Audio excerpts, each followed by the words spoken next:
नमस्कार दोस्तों, स्वागत है आप सभी का हमारे यूट्यूब चैनल पे। आज हम बात करेंगे मुख्य सेविका भर्ती में फाइनल रिजल्ट के बाद जो तमाम तरह की बातें चल रही हैं, जैसे कि कोर्ट केस करने का मामला, धांधली का मामला या फिर नॉर्मलाइजेशन, शिफ्ट में एग्ज़ाम्स और एलिजिबिलिटी, इन सब को लेके जो भी चर्चाएँ चल रही हैं, इन सब पे आज बातें होंगी। काफ़ी बहनों का कहना था कि एक बार वीडियो बना दीजिए कोर्ट केस को लेके कि क्या कुछ हो सकता है हमारी वैकेंसी पे कोर्ट केस का असर, क्या अब जो रिटें डाली जाएंगी उसका हमारी ज्वाइनिंग पे कोई असर होगा और क्या होगा असर, कितना सकारात्मक असर होगा या कितना नकारात्मक असर होगा। तो इन्हीं सब पे बातें करेंगे। वीडियो को पूरा देखिएगा ताकि आपको पूरी बात समझ आए। जैसा कि पहले भी जब डीवी रिजल्ट आया था तब भी कुछ लोग कोर्ट केस किए थे, कई सारी रिटें पड़ी थी और तब भी जो क्वेश्चन को लेकर रिट डाला था या फिर नॉर्मलाइजेशन को लेकर रिट डाले गए थे, जो भी डाले गए थे, क्वेश्चन को लेकर लगभग 3-4 क्वेश्चन को इंक्लूड करके रिट डाला गया था, चैलेंज किया गया था और नॉर्मलाइजेशन को लेके भी चैलेंज किया गया था। और उन सभी केसों पे मेरे द्वारा पहले ही बताया गया था वीडियो में कि ये केस निराधार हैं और कुछ नहीं होगा, केस जल्दी ही ख़त्म हो जाएंगे। जब भी आयोग चाहेगा तभी वो केस ख़त्म हो जाएंगे।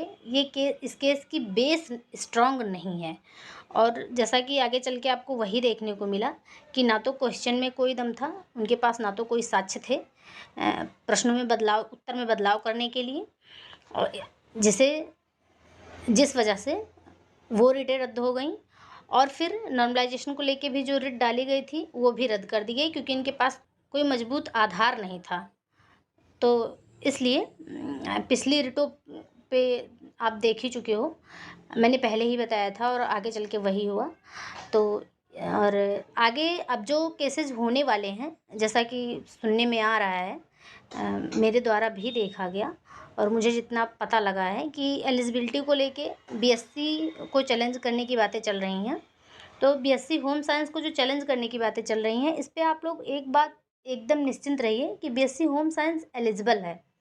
तो ये इस पे इनका केस चलने वाला नहीं है, पहली हियरिंग में ही कैंसिल होना है। तो एलिजिबिलिटी को लेके कोई केस स्ट्रॉन्ग है नहीं। और अभी तो ये मान के चलिए कि अभी तो ये लोग ही कंफ्यूज हैं कि ये बेस किस चीज़ को बनाएं, इनका पक्ष स्ट्रॉन्ग कैसे होगा।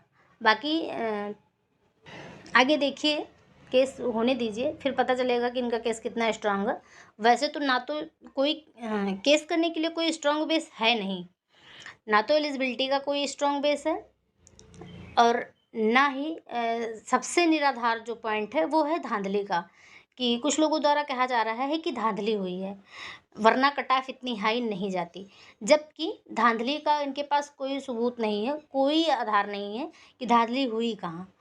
और सिर्फ और सिर्फ कट ऑफ देख के ये लोग बोल रहे हैं कि धांधली हुई है। इतनी हाई कट ऑफ कैसे जा सकती है।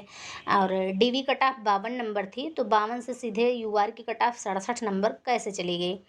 तो इसके पीछे तो सीधा सा रीज़न है कि डीवी की कट ऑफ एससी कैटेगरी से बनाई गई थी, इस वजह से सारे लोग एससी कैटेगरी के भी और ओबीसी कैटेगरी के भी ओवरलैपिंग किए और वो जाके यूआर में शिफ्ट हुए, इस वजह से यूआर की कट ऑफ काफ़ी हाई गई है। तो ये चीज़ एकदम क्लियर है। और धांधली का जब तक कोई सबूत नहीं है तब तक इनका कोई बेस नहीं है इस टॉपिक पे भी। और इसके बाद इनका तीसरा पॉइंट है नॉर्मलाइजेशन, कि शिफ्ट वाइज एग्ज़ाम क्यों कराए गए और एग्ज़ाम रद्द होने चाहिए हम और फिर से एग्ज़ाम होना चाहिए, री एग्ज़ाम कराया जाना चाहिए। तो नॉर्मलाइजेशन पे एक बार ये लोग जा चुके हैं, वहाँ शिफ्ट की बातें रख चुके हैं जिस पे पहले ही खारिज हो चुका है सब कुछ, तो ये केस तो कोई बनता ही नहीं है।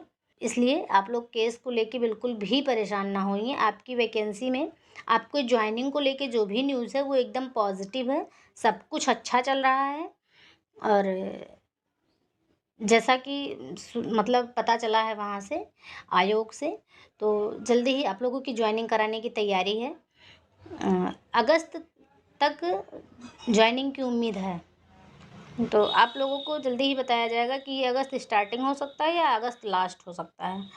परेशान मत होइए, एंजॉय कीजिए। अभी जो आपको फाइनल रिजल्ट मिला है उसे एंजॉय कीजिए, निगेटिव चीज़ों से दूर रहिए।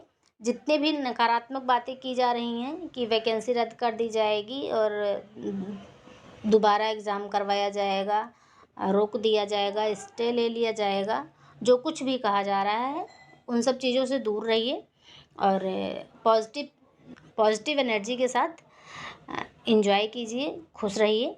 अपना डॉक्यूमेंट, आपकी जो भी आधार, अकाउंट या फिर अगर कहीं कुछ मिसमैच है तो वो ठीक करा लीजिए, पेपर सारे तैयार रखिए। जॉइनिंग में बहुत लेट नहीं है, इसलिए परेशान होने की ज़रूरत नहीं है। बाकी आगे जो भी अपडेट होगा आप लोगों को बताया जाएगा और अगर कोई डाउट है, कोई क्वेश्चन है तो आप कमेंट बॉक्स में कमेंट कीजिए। हम कोशिश करेंगे कि आपको जवाब दिया जाए।